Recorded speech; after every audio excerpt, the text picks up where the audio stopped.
यहाँ है आज की इन टच मिनिस्ट्रीज की भक्ति।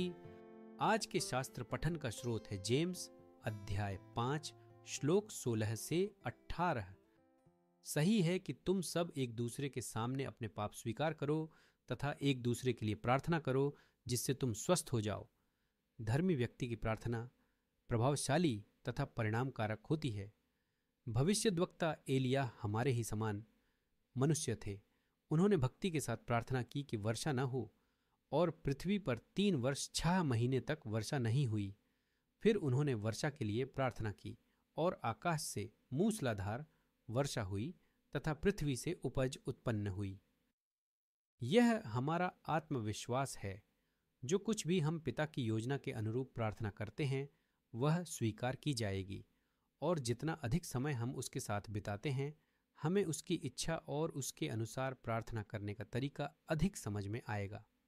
याद रखें, प्रार्थना भगवान का मन नहीं बदलती, लेकिन इसका मतलब यह नहीं है कि यह अनावश्यक है। वास्तव में यह कुछ महत्वपूर्ण करती है, अर्थात विश्वासी का हृदय परिवर्तित करती है। कुछ अनुरोध तुरंत स्वीकार किए जाते हैं क्योंकि हमारे पिता अच्छे हैं और उन्हें अपने बच्चों को उपहार देना पसंद है।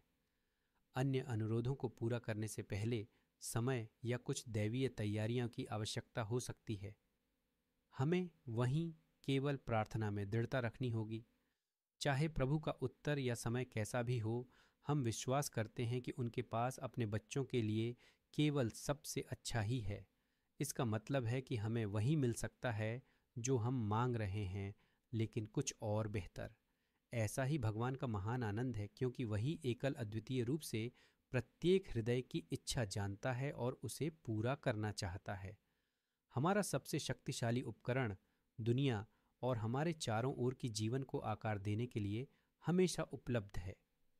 प्रार्थना हमें किसी भी स्थिति में भगवान के हाथ का साक्षी बनने देती है, और जैसे जैसे हम उसे अपना ध्यान और समय संवाद में देना सीखते हैं, हमें पता चलेगा कि हमारे हृदय और परिस्थितियों में वह क्या प्राप्त कर सकते हैं उसमें कोई सीमा नहीं है।